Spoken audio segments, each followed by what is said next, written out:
ఈ వ్యవసాయ పండుగ దినాన ఉగాది పండుగ సందర్భంగా ఇంతమంది ఆడబిడ్డలు మొన్న చీర సారె రూపంలో ఈ ప్రభుత్వం ఇందిరమ్మ చీర పెడితే ఆ చీర కట్టుకొని ఈ పండుగ నాడు సోదరుడిని ఆశీర్వదించడానికి వచ్చినందుకు మా ఆడబిడ్డలందరికీ ప్రత్యేకంగా కృతజ్ఞతలు, ధన్యవాదాలు.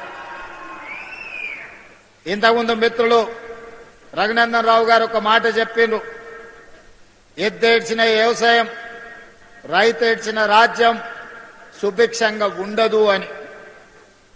ఈ నానుడిని మా ప్రభుత్వం, వ్యక్తిగతంగా నేను సంపూర్ణంగా విశ్వసిస్తాను, నమ్ముతాను.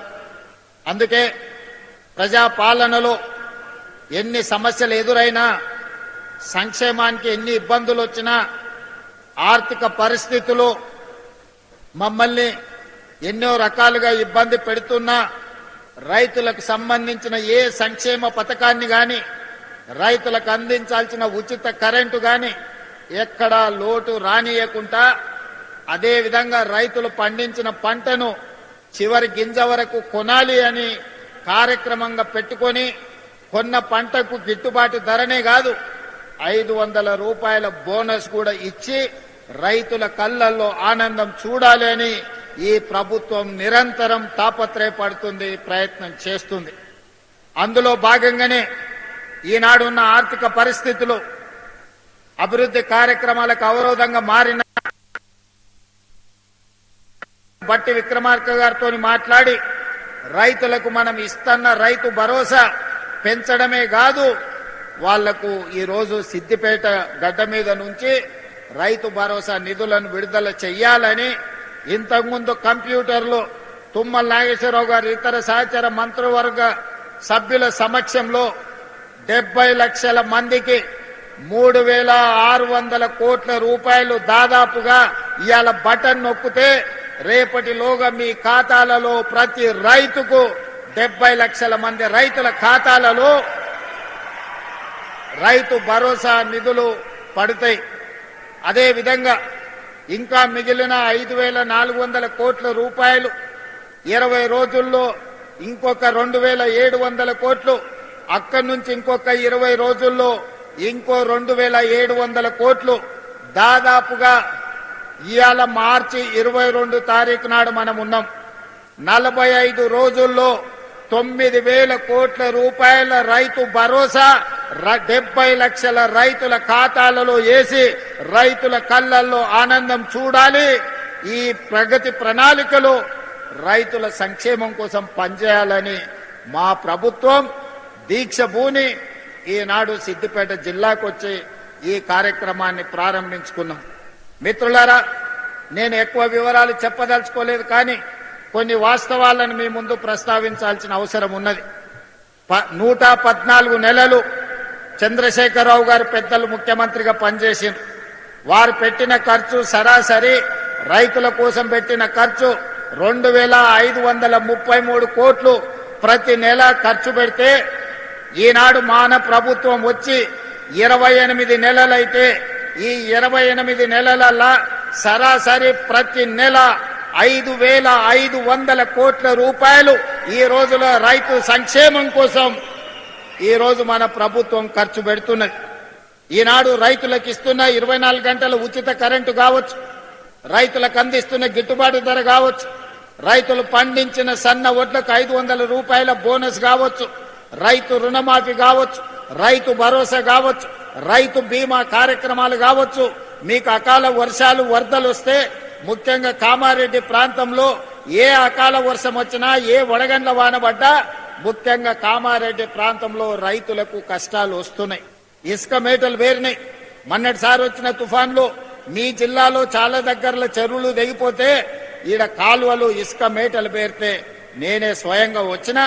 ఆ సందర్భంగా మిత్రుడు రఘునందన్ రావు గారు కూడా కొన్ని సమస్యల్ని మా దృష్టికి తీసుకురావడం జరిగింది. ప్రతి దగ్గర రైతుకు పంట నష్టం జరిగితే, అకాల వర్షాలు వచ్చినా, వరదలు వచ్చినా, వడగండ్ల వాన పడ్డా రైతుకు ఎకరాకు 10,000 రూపాయల లాగా నష్ట పరిహారాన్ని అందించి ఈనాడు రైతులను ఆదుకుంటే ఈ 28 నెలల్లో దాదాపుగా 1,30,40,000 కోట్ల రూపాయలు కేవలం రైతుల కోసమే ఖర్చు పెట్టి ఇది రైతు ప్రభుత్వం రైతు రాజ్యం అని చెప్పి రైతును రాజును చెయ్యాలని ఈనాడు మన ప్రభుత్వం ప్రయత్నం చేస్తుంది. మీ ఆశీర్వాదం మీ అండదండలు ఉండడంతో ఈనాడు ఈ కార్యక్రమాన్ని అద్భుతంగా ముందుకు తీసుకెళ్తున్నాం. అదేవిధంగా మిత్రులారా, ఇంతకుముందు తుమ్మల నాగేశ్వరరావు గారు ఒక మాట చెప్పిండ్రు. ఈరోజు కేవలం వరి, ఈరోజు రాష్ట్రము చిన్నదైనా భారతదేశంలో ఈ 2 సంవత్సరాలు ప్రతి పంట మొట్టమొదటి స్థానం భారతదేశంలో తెలంగాణ రాష్ట్రం ముందు నిలబడ్డది వరి పండించడంలో. పోయిన సంవత్సరం 2,58,00,000 మెట్రిక్ టన్నుల వరి ఉత్పత్తి చేసి దేశంలోనే నెంబర్ 1 రాష్ట్రంగా ఈనాడు తెలంగాణ రాష్ట్రం నిలబడ్డది. కానీ ఈనాడు మా రైతులను చైతన్యం కలిగిన నిజామాబాద్, అదేవిధంగా మెదక్ జిల్లా ప్రాంత రైతాంగాన్ని నేను ఈ వేదిక మీద నుంచి విజ్ఞప్తి చేయదలుచుకున్నా. ఒకనాడు ఈ ప్రాంతంలో నిజాం సర్కారు ఉన్నప్పుడే నిజాం చక్కెర కర్మాగారాన్ని కట్టడం జరిగింది. ఈ ప్రాంతంలో రైతులు కమర్షియల్ క్రాప్లు పండించడంలో చాలా చైతన్యం కలిగిన వాళ్ళు. ఈ ప్రాంతంలోనే చెరుకు పండించేది, ఈ ప్రాంతంలోనే సోయాబీన్ పండించేది, ఈ ప్రాంతంలోనే మొక్కజొన్న పండించేది, ఈ ప్రాంతంలోనే ఎర్రజొన్నలు పండించేది, ఈ ప్రాంతంలోనే మీరు పసుపు పండించేది. ఆనాడు పెద్దలు చెప్పేవాళ్ళు, నేను నిజామాబాద్ వెళ్ళినప్పుడు, ఒకప్పుడు 1 క్వింటాల్ పసుపు మార్కెట్లో అమ్మితే తులం బంగారం కొనుక్కొని ఇంటామ కోసం తీసుకొచ్చేది అని. మరి ఇవాళ తులం బంగారమేమో 2 లక్షలు అయింది, పసుపుకు మాత్రము ఈరోజు ధరలు లేవు. కానీ ఈనాడు వ్యవసాయంలో మార్పు రావాలి. ఈరోజు పామాయిల్ ఫ్యాక్టరీని దాదాపుగా 750 కోట్ల రూపాయలతోని ఈనాడు కార్పొరేషన్ ఆధ్వర్యంలో ఈరోజు ప్రారంభించుకున్నాం. తుమ్మల నాగేశ్వరరావు గారు, రఘునందన్ రావు గారు చెప్పినట్టు తెలంగాణ రాష్ట్రంలో పామాయిల్ పంట ఈనాడు 3 లక్షల ఎకరాలకు చేరింది. 3 లక్షల ఎకరాలు కాదు, 10 లక్షల ఎకరాల పామాయిల్ పండించినా కొనడానికి ప్రభుత్వం సిద్ధంగా ఉంది. మీకు లాభసాటి వ్యవసాయంగా మారుతుంది. రైతును పంట మార్పిడిలోకి రావాల్సిందిగా నేను విజ్ఞప్తి చేస్తున్నా. ఇవాళ వేదిక మీద వరంగల్ రైతులు ఉన్నారు, రాజకీయ నాయకులు ఉన్నారు, ఖమ్మం జిల్లాకు సంబంధించిన వాళ్ళు ఉన్నారు, నల్గొండకు సంబంధించిన వాళ్ళు ఉన్నారు. మీరు ఖమ్మం వరంగల్ ప్రాంతానికి పోతే మీకు పత్తి పండుతుంది, మిర్చి పండుతుంది. నల్గొండకు వస్తే వడ్లతో పాటు కొన్ని కందులు పండుతాయి. ఆ నుంచి మా మహబూబ్నగర్కు వస్తే పచ్చజొన్నలు, సజ్జలు, కందులు పండుతాయి. మా దగ్గర దోసకాయలు పండుతాయి. రంగారెడ్డి జిల్లాకు వస్తే, వికారాబాద్ రంగారెడ్డి జిల్లాకు వస్తే ఇవాళ భారతదేశానికి మంచి కందిపప్పు ఆ ప్రాంతంలో పండిస్తున్నాం. ఈ రోజు రంగారెడ్డి జిల్లాలో ద్రాక్ష తోటలు గాని, కూరగాయలు గాని, పాలకూర గాని, మెంతం కూర గాని, ఈ రోజు కొత్తిమీర కట్టలు గాని, ఒకప్పుడు ద్రాక్ష తోటలు గాని రంగారెడ్డి జిల్లా చుట్టూతో ఉండేది. పాడి పరిశ్రమ ఉండేది. ఆర్టీసీలో బస్ ఎక్కితే వనస్థలపురం హయత్ నగర్ నుంచి పాల క్యాన్లతోని, కూరగాయల తట్టలతోటి పండ్లు ఫలాలు కూరగాయలు తీసుకొని మా రైతులు ఆర్టీసీ బస్సులో హైదరాబాద్ కు అమ్మనికి వచ్చేది. కాలం మారింది, రియల్ ఎస్టేట్ పెరిగింది, పంట తోటలు అన్ని కూడా లేఅవుట్లు అయిపోయినాయి, ప్లాట్లు అయిపోయినాయి. ఇవాళ ఎక్కడ చూసినా పాలు ఎక్కడి నుంచో కొనుక్కుంటున్నాం, కూరగాయలు విదేశాల నుంచి తెచ్చుకుంటున్నాం, కోడిగుడ్లు పక్క రాష్ట్రం నుంచి తెచ్చుకుంటున్నాం, తమిళనాడు నుంచి. మరి చికెన్ కావాలంటే ఒక దగ్గర పోతున్నాం, పాలు కావాలంటే చిత్తూరు పోతున్నాం, కూరగాయలు కావాలంటే ఇంకో రాష్ట్రం పోతున్నాం. ఇట్లా ఏది చూసినా ఇవాళ ఇతర ప్రాంతాల నుంచో, ఇతర జిల్లాల నుంచో, ఇతర రాష్ట్రాల నుంచో, ఇతర దేశాల నుంచో దిగుమతి చేసుకునే పరిస్థితి వచ్చింది. దీనికి కారణం ఏందో మా రైతన్నలను ఆలోచన చేయమంటున్నా. మా తుమ్మల నాగేశ్వరరావు గారికి నేను సూచన చేస్తున్నా, రైతుల చైతన్యం తీసుకురావాలి. రైతులు పండించే వడ్లు ఒక్కటే మన సమస్యకు పరిష్కారం కాదు. ఇవాళ వరి పండిస్తే వ్యవసాయ రైతుకు కష్టం తక్కువ ఉందని వరి పండిస్తుండ్రు, వరి కొంటున్నాం. కానీ భారతదేశంలో ఈరోజు ఈ దేశానికే కాదు, ప్రపంచంలో అన్ని దేశాలకు మన దగ్గర పండించిన వడ్లు, బియ్యం సరఫరా చేసినా ఇంకా మిగిలిపోయే పరిస్థితి ఉంది. మన కేంద్ర మంత్రిని కలిసినప్పుడు మేము ఈసారి 50 లక్షల మెట్రిక్ టన్నుల కంటే మేము ఎక్కువ ప్యాడీ కొనము, మీరు ఆపండి అన్నారు. ఇప్పటికే ఈ సంవత్సరం 71 లక్షల మెట్రిక్ టన్నుల వడ్లు మనం కొన్నాం. మరి కొన్న వడ్లు ఏం చేయాలో మీరు ఆలోచన చేయండి. ఇవాళ గిట్టుబాటు ధరతో పాటు బోనస్ ఇచ్చి కొన్న తర్వాత ఈ రోజు పేదలకు సన్న బియ్యం ఇచ్చిన తర్వాత ఇంకా లక్షల మెట్రిక్ టన్నుల ఒడ్లు బియ్యం మన దగ్గర మిగిలిపోతున్నాయి. ఈరోజు విదేశాలకు ఎగుమతి చేద్దామంటే సరైన గిట్టుబాటు ధర లేదు, లాభసాటిగా లేదు, సమస్యలు వస్తున్నాయి. మరి అందుకే ఇవాళ పంట మార్పిడికి మనం పూనుకోవాలి. ప్రభుత్వం రైతులను ప్రోత్సహించాలి, మిల్లెట్స్ పండించాలి, కూరగాయలు పండించాలి, పండ్లు పండించాలి. ఈ రోజు పాలకూర లాంటి ఆకుకూరలన్నిటిని కూడా మనం పండించాలి. ఈ రోజు రైతులకు పాలు కావాలి అంటే పేద పట్నంలో ఉండే వాళ్లకు ఈ రోజు పాలు పండ్లు కొనాలంటే ఎక్కడికో పోవాల్సి వస్తుంది. వీటన్నిటినీ ఈ రోజు మన పంట మార్పిడి ద్వారా రైతులకు అన్ని అవకాశాలు కల్పించాలి. రైతులను ప్రోత్సహించడానికి ప్రణాళికలు సిద్ధం చేయాలి. తుమ్మల నాగేశ్వరరావు గారు వ్యవసాయ శాఖ మంత్రే కాదు, ఆయననే పెద్ద రైతుకున్న సమస్య తుమ్మల నాగేశ్వరరావు గారికి సంపూర్ణమైన అవగాహన ఉంది. ఏదైనా యూనివర్సిటీ పరీక్ష పెడితే ఆయనకు డాక్టరేట్ వస్తుంది వ్యవసాయం మీద. వ్యవసాయంలో ఆయన ప్రజాప్రతినిధిగా ఉంటే ప్రజలల్లో ఉంటాడు, ప్రజాప్రతినిధిగా లేకపోతే వ్యవసాయ పొలాలలో లొంగి కట్టుకొని వ్యవసాయ పనుల మీద ఉంటాడు. ఇవాళ అలాంటి వాడు మనకు వ్యవసాయ శాఖ మంత్రిగా ఉండడం మన అందరి అదృష్టం. అందుకే తుమ్మల నాగేశ్వరరావు గారికి నేను విజ్ఞప్తి చేస్తున్నా, పంట మార్పిడికి అవసరమైన ప్రణాళికలు తీసుకురండి. కేంద్ర ప్రభుత్వంతో మాట్లాడదాం, మోడీ గారిని అడుగుదాం. మిత్రుడు రఘునందన్ రావు గారు ఉన్నారు, కిషన్ రెడ్డి గారు ఉన్నారు, బండి సంజయ్ గారు ఉన్నారు, 8 మంది ఎంపీలు ఉన్నారు. తెలంగాణ రాష్ట్రంలో పంట మార్పిడి ద్వారా రైతులకు లాభసాటిగా కేంద్ర ప్రభుత్వం రాష్ట్ర ప్రభుత్వం కలిసి మెలిసి ఏ విధంగా లాభసాటిగా చేద్దాం, రైతులు తలెత్తుకొని నిలబడే విధంగా, రైతులు పండించిన పంటకు లాభసాటిగా ధరలు వచ్చే విధంగా ఈ రోజు పామాయిల్ పండిస్తే 4 సంవత్సరాలు మనకు రిజల్ట్ రాదు అని చెప్తున్నారు. 4 ఏళ్లు మరి రైతు ఎట్లుండాలంటే రైతును ఆదుకోవాల్సిన అవసరం ఉంది అని ఇంతకుముందు మిత్రులు చెప్పారు. అందుకే కేంద్ర ప్రభుత్వంతో పాటు కేంద్ర ప్రభుత్వం రూపాయి ఇస్తే తెలంగాణ నుంచి కూడా ఇంకో రూపాయి తోడేసి ఆ 2 రూపాయలు రైతుకి 4 ఏళ్లు బతకడానికి, జీవనం సాగించడానికి సహకారం అందిస్తాం. పామాయిల్ ఫ్యాక్టరీలు కడదాం. ఈ వేదిక మీద నుంచి తుమ్మల నాగేశ్వరరావు గారికి నేను విజ్ఞప్తి చేస్తున్నా, మా కొడంగల్ అత్యంత వెనుకబడిన ప్రాంతం, అమాయకులు మంచోళ్ళు, అడగడం కూడా రానోళ్ళు. అందుకే ఇవాళ నేను బాధ్యత ఎక్కువ తీసుకోవాల్సి వచ్చింది. చాలా రోజుల నుంచి ఉపాసం అన్నారు, 1 పూట తిని బతికాను.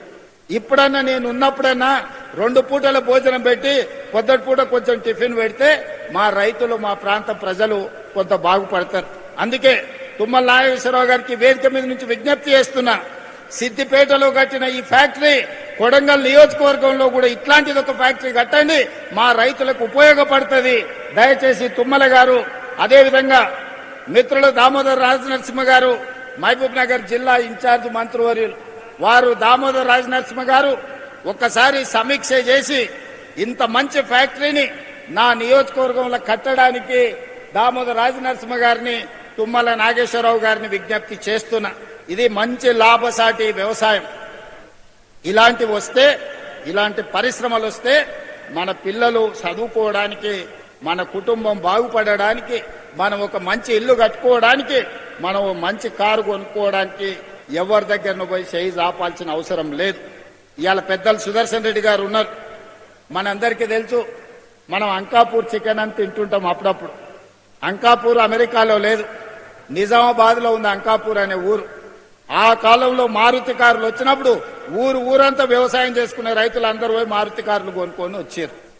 వ్యవసాయము లాభసాటిగా అంకాపూర్ అంటే మా మహేష్ గౌడ్ గారు అంటుంటారు, మీరు వ్యవసాయం నేర్చుకోవాలంటే మా అంకాపూర్ వచ్చి చూడండి అని.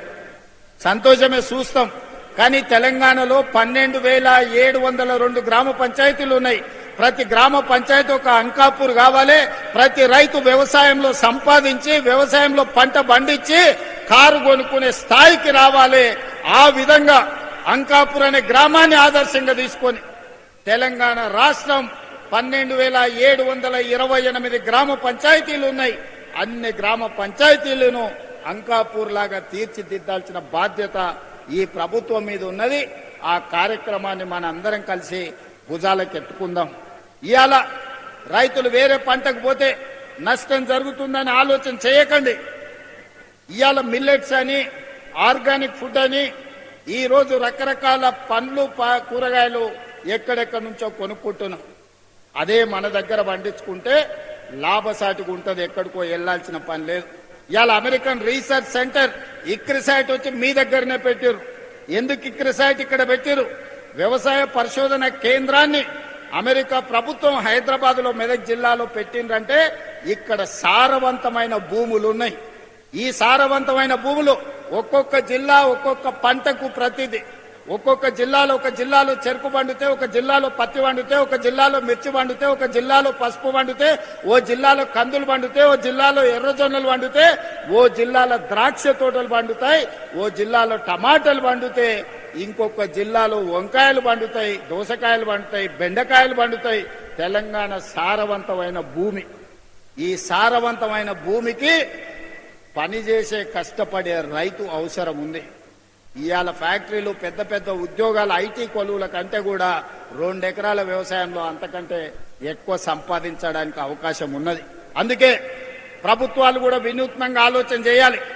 ప్రభుత్వాలు సాంకేతిక నైపుణ్యాన్ని రైతులకు అందుబాటులోకి తీసుకురావాలి, రైతులకు అవగాహన కల్పించాలి, రైతులకు ఇత్తనాలు ఇవ్వాలి, రైతులు పంట పండించడానికి అవకాశం ఇవ్వాలి.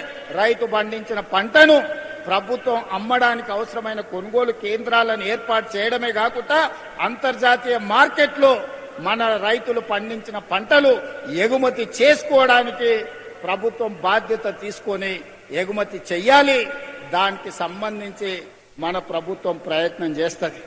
నాకు కావాల్సిందంతా వయసు ఉంది, ఓపిక ఉంది, అవగాహన ఉంది. తెలివంది అడిగి తెలుసుకుంటా. నాకు తెలుసని నేను గొప్పలకు ఓను, తెలివంది ఏమని ఉంటే తెలుసుకుంటా.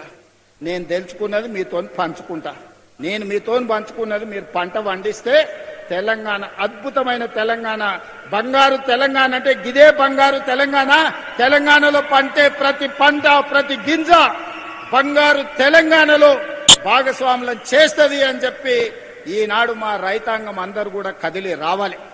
ముఖ్యంగా మా అన్నలు నగదు ఉంటే సాయంత్రం బెల్ట్ షాప్కి ఇచ్చొస్తారు. కానీ ఆ నగదు మా అక్కల దగ్గర ఉంటే ఇంటికి ఉపయోగపడుతుంది, పిల్లల చదువులకు ఉపయోగపడుతుంది, వ్యవసాయంలో ఎరువులు ఏమైనా కొనుక్కోవడానికి ఉపయోగపడుతుంది. అందుకే ఈనాడు మహిళల ప్రాతిపదికన ఇవాళ రేషన్ కార్డు ఇచ్చిన మహిళలకే, సన్న బియ్యం ఇచ్చిన మహిళలకే, ఇందిరమ్మ ఇల్లు ఇచ్చిన మహిళలకే, ఇందిరమ్మ ఇంట్లో 200 యూనిట్లు ఉచిత కరెంట్ ఇచ్చిన మా ఆడబిడ్డల కళ్ళల్లో వెలుగు చూడాలనేదే. ఇవాళ ఏ సంక్షేమ పథకం ఇచ్చినా ఈనాడు మహాలక్ష్మి ద్వారా ఆర్టీసీ బస్సుల్లో ఉచిత ప్రయాణం చేస్తున్నారని అంటున్నారు. అవును, మీ తమ్ముడు ఉన్నాడు కాబట్టే ఇవాళ 28 నెలల్లో ఎన్నడన్నా ఎవరన్నా ₹1 అడిగినరా? అక్క బస్సు ఎక్కితే ఎవరన్నా రూపాయి అడిగిర్రా? ప్రారంభించినాడు మా ఎమ్మెల్యేమ్మ అడిగింది, యశస్విని రెడ్డి. మరి పైసలు అడిగితే ఎట్లా అని నేను చెప్పిన, ప్రతి ఆడబిడ్డను హ్యాండ్ బ్యాగ్ల మీ సోదరుడి ఫోటో పెట్టుకొని ఆ కండక్టర్కి నా టికెట్ పైసలు అడితే మా తమ్ముడు పట్నం వాళ్ళు ఉంటాడు, పోయి తెచ్చుకోపు అని చెప్పమని చెప్పిన. ఈ 2 ఏళ్లలో మా అక్కలు చెప్పాలి. అంతకుముందు అమ్మగారి ఇంటికి పోవాలంటే ఇంటి ఆయనను అడగాల్సిన పరిస్థితి, అమ్మవారిని దర్శించుకోవాలంటే ఏం పోతావు లేమ్మా అంటే బాధపడి ఇంట్లో ఉండేది. ఇవాళ అమ్మగారి ఇంటికి పోవాలన్నా, అమ్మవారిని దర్శించుకోవాలన్నా ఇంటి ఆయన బాయ్ కాడుకో ఇంటికి వచ్చే లోపల పోయి చూసి మళ్ళీ ఇంటికి వచ్చి రావచ్చు. మళ్ళీ ఎప్పటిలాగే ఈటీవీ మా టీవీ సీరియల్ చూడవచ్చు. అవునా? మరి ఇవాళ ఆర్టీసీ బస్సుల ఉచిత ప్రయాణానికి 9,000 కోట్ల రూపాయలు మన ప్రభుత్వం ఖర్చు పెట్టింది. ప్రతి నెల మా ఆడబిడ్డల బస్సు ఉచిత ప్రయాణానికి 350 కోట్ల రూపాయలు నెల నెల టంచన్గా ఆర్టీసీకి ఇచ్చి నష్టాలలో ఉండి ఆత్మహత్యలు చేసుకుంటున్న ఆర్టీసీ కార్మికులను 50,000 కుటుంబాలను ఇవాళ ఈ పథకం ద్వారా మనం ఆదుకోవడం జరిగింది.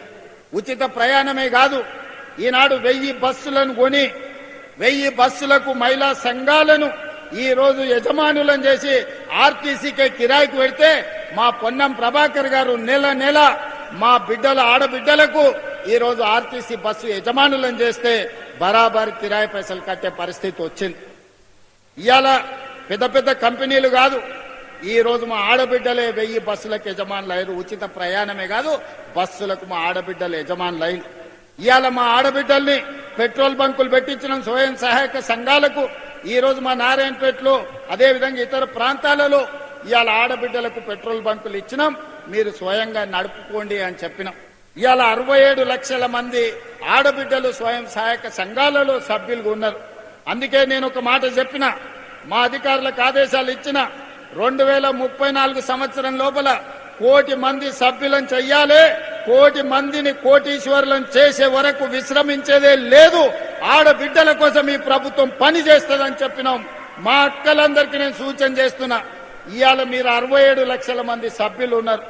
దీన్ని 1 కోటి మందిని చేసే బాధ్యత ప్రతి సంఘం సభ్యురాలు బాధ్యత. ముఖ్యంగా పట్టణాలలో తక్కువ చేరింది, పల్లెటూర్లలో 90% చేరింది, కానీ పట్నంలో తగ్గిరు. పట్నంలో కూడా సంఘం సభ్యులను పెంచండి. ఇప్పటి వరకు 28 నెలల 57,000 కోట్ల రూపాయల బ్యాంకు లింకేజ్ ఇచ్చి 0 వడ్డీ మీద 1,350 కోట్ల రూపాయలు ఇవాళ బ్యాంకులకు మన ప్రభుత్వం కట్టింది. ఇవాళ మీరు ధైర్యంగా బ్యాంకుల లింకేజ్ తీసుకోండి, వ్యాపారాలు చేయండి, ఆర్థికంగా ఎదగండి. మీకు అండగా ఈ ప్రభుత్వం నిలబడుతుంది. ఒకనాడు సోలార్ విద్యుత్ అంటే తుమ్మల నాగేశ్వరరావు గారు